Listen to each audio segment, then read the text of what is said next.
you're doing well. Gosh, it's so hard to start all those videos.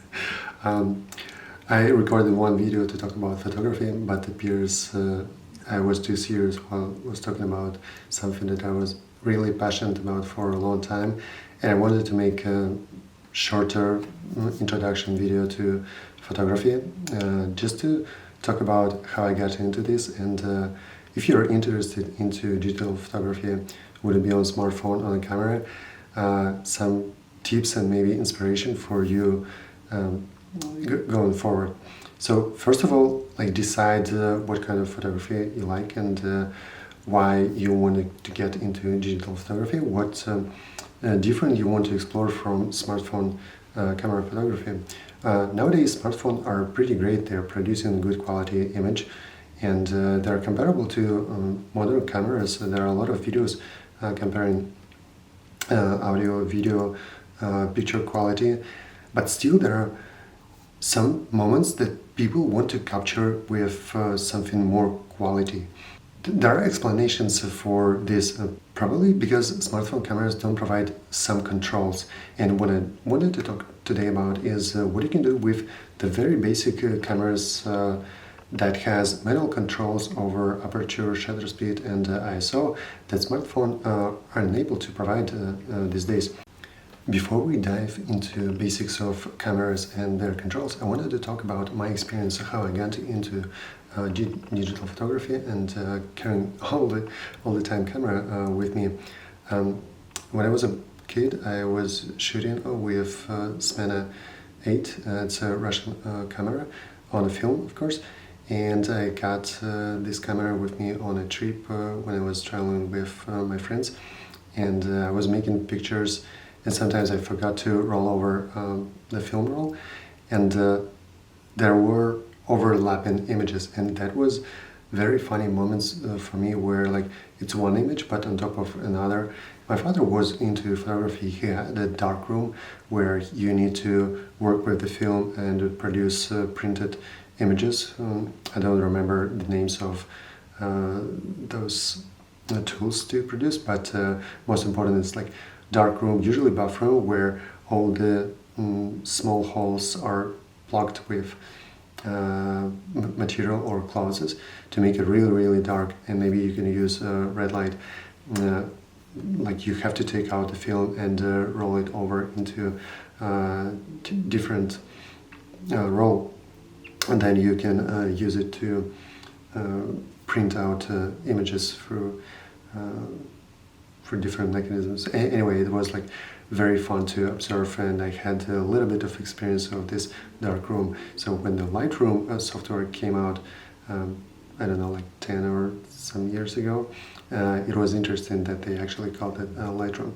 So anyway, before we talk more about cameras and controls, I wanted to share my passion about I was shooting on the film camera for a very long time, and at some point I got Olympus camera, which was very compact, and people were asking is it digital?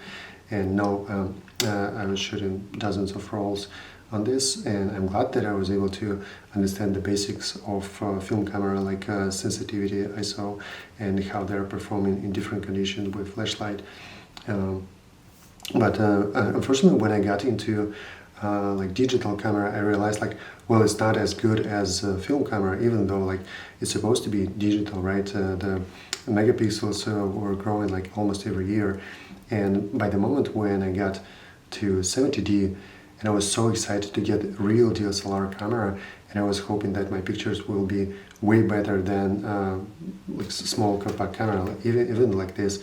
This is Sony PowerShot S90. It's a later upgrade after, I don't know, I had something different and simpler than that. And I was hoping that my images will be way better. But turns out it required more control over camera controls and settings to produce really good qualities. Actually, the heavier camera, the more sturdy you need to hold this in hands. And bigger sensor also has its disadvantages. Who would know, right? And that's why Getting into digital cameras can be on one side exciting, but on the other side somewhat disappointing when you don't get exact results as you would hope for, and you're looking at images of, I don't know, your inspiration or friends or someone else on the internet or in real life, and you're trying to produce something similar, like you're exactly at the spot, exactly at the location, maybe you have some settings, but something isn't quite right. So that's why I think there are a lot of tutorials and videos on the internet, especially on YouTube, to talk about photography, why people want to shoot more, how they control. And even now in 2024, I still find a lot of photography for like new photographers. The community is really great, and some old channels, they're still growing, they're still producing sometimes similar content that they were producing before, sometimes new. So I decided to share my own experience with digital cameras, and later I'm going to show example of my work, how I shoot this, how I control the settings, how exactly I'm choosing this composition, and why I'm particularly shooting those subjects. So long story short, if you're fine with smartphone photography, it's totally fine. I think smartphone cameras are really great, and they have controls to shoot slow motion, starlights, or night sky. And if you want to do something more with the imagery, and you want to have maybe better quality or understand better how picture is captured, feel free to leave me comments, and I might follow up with you and make a more video about those specific nuances. I'm shooting everything. I'm shooting sports, wildlife, landscape, nature, street photography, still life. I have a lot of different imagery in my library, and I'm happy to share how exactly I shoot this, and what settings, or what gear, what setup you need to use. And yeah, most important thing, like there's I think it's called Nikon Guy on YouTube, and he has this slogan, "Get your gear out." That's, I think, the crucial part of being comfortable with digital photography, is you're always carrying something with you to make a picture. How they say, like, you miss 100% shots of the images that you didn't take. So that's why I'm trying to always carry the camera with me, whereas there's a moment I will be able to capture exactly as I want, with conditions and controls of environment that I understand and I'm able to control with the camera. Controlling image quality and conditions, I think that's one crucial distinguish between smartphone camera that is trying to produce image that camera thinks for you, like it's all automatic settings. Yes, you can control white balance and contrast, maybe exposure, but it's never quite the same. And there are preconditions, presets. There are presets on different smartphone cameras, so you can have those, and if you're happy with them, that's totally fine. Maybe you'll find some other hints and ideas for your pictures. So let's dive a little bit into my work, and I'm gonna briefly talk about examples of images that I took, and maybe you will have some inspirations and questions about those images. Let's see. Okay, so I have images that I have in the intro, and I'm gonna be opening them in the Lightroom, so you can see some parameters.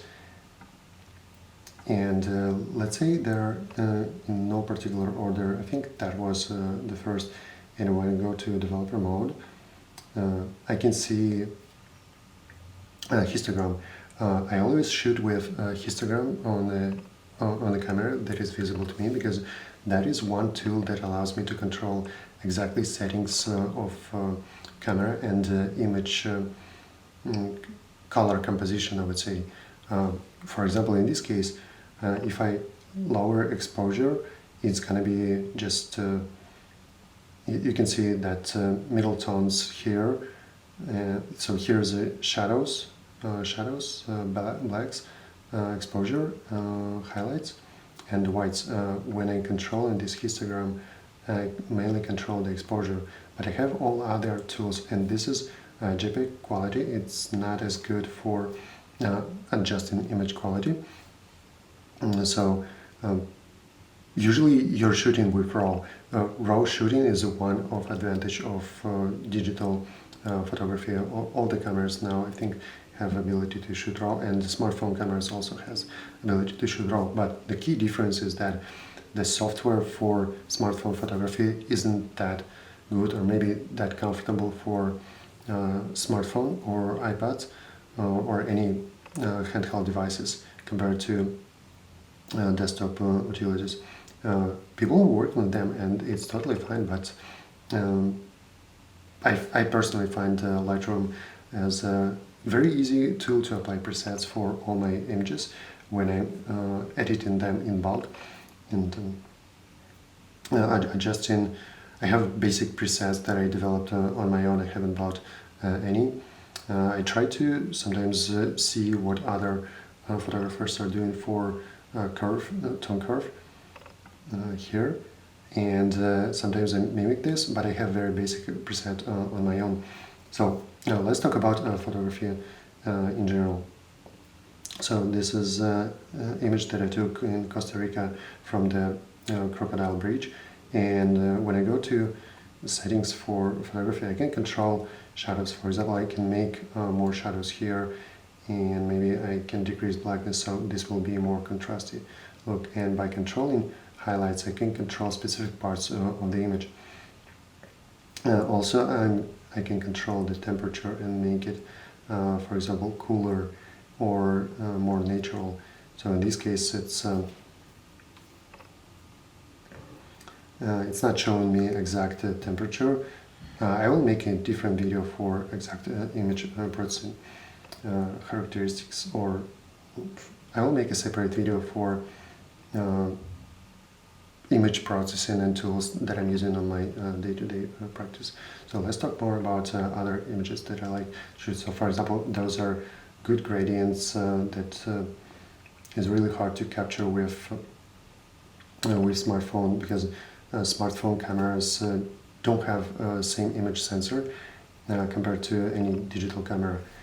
So the bigger sensor is, the more information it will get. And in this case, it was a beautiful sunset at Half Moon Bay, and you can see there are quite good gradient from orange to dark blue in this case. So I like shooting those colors. Moon shooting, yeah, this is something that I was using with zoom lens, and I think it was with teleconverter to X, or on a small crop sensor camera with 70 to 200 millimeter lens, and I was able to get all those craters on the moon. What else do I have here? Yeah, this was Red Moon. Yeah, this is something that I like to take as a street photography, where while car is driving, you can adjust your shutter speed to be. You can adjust your shutter speed to a lower value, so we can get this motion for the image. And compared to a smartphone camera, they're not always as good. And additionally, for this photography, I wanted to highlight this Tesla when it first appeared on the street. Yeah, this is another good example of color gradients. What else? Yeah, black and white. This is on the streets of, it's actually on the 16th Street at San Francisco BART station, and I try to capture all the contrasting images here. This is famous Golden Gate Bridge. I really like how clouds are forming on the bridge, and it simply disappears in the image. This is Pelican over the Crater Lakes, I think. Also, like almost freezing the motion here, and I like to see those feathers. This is something that I also enjoy shooting, how other people are shooting photography, kind of back of the back. This is something that I was able to capture just by walking to the work on the this is something that I was able to capture on our way to the work, and there's a group from Hawaii was crossing the street and they were dancing. It was pretty phenomenal.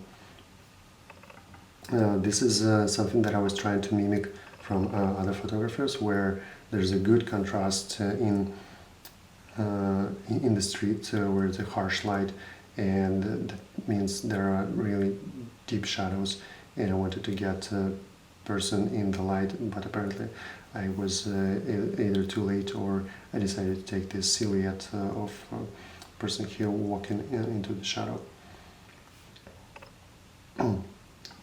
Reflections and symmetry in photography is also very interesting. This is also on the street of San Francisco.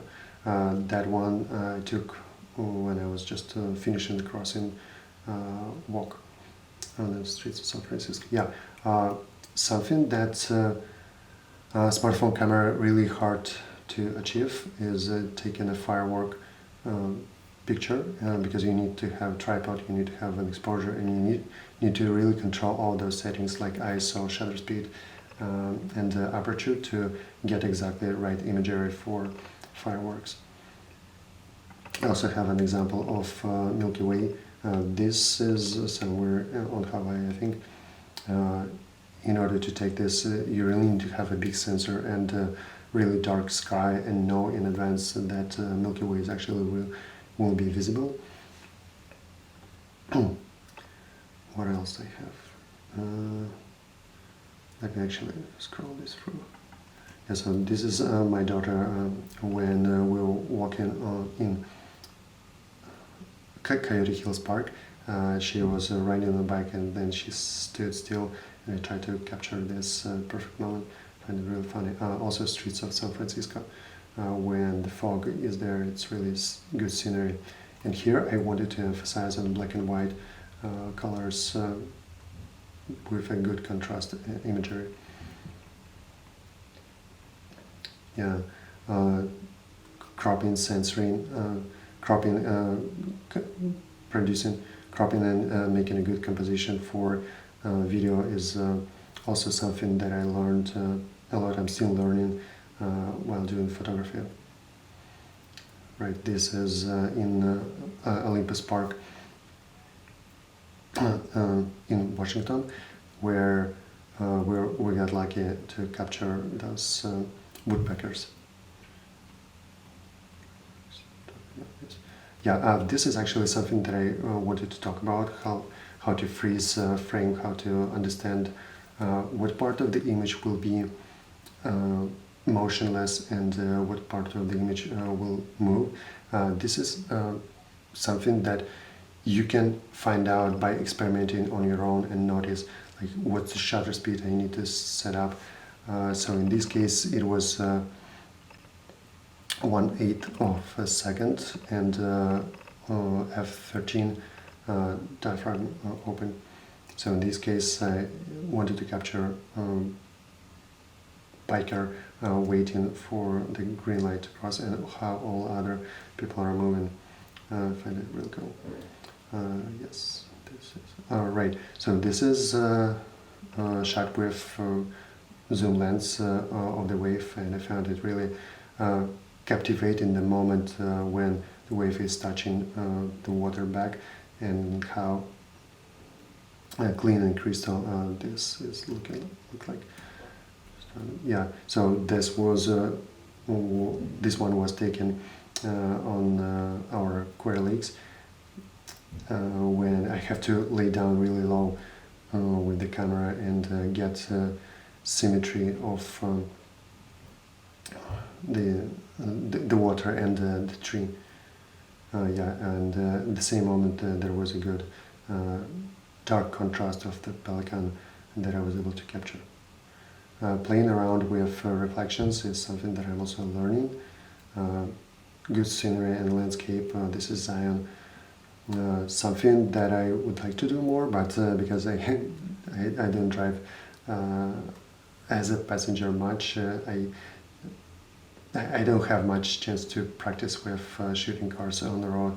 This one I got lucky. I was able to capture the car on the road, and it actually has some bumps here. Sunset, talked about this. Yeah, wildlife. I'm gonna talk more about those images separately. Shooting during thunderstorm is something that I'm really passionate about, because here in California, thunderstorms and lightning, they're not that often, but every time I get a chance to capture them somewhere outside, I'm trying to do those things. Okay, so this is scene. This is something that I also wanted to briefly talk about of smartphone and digital camera comparison.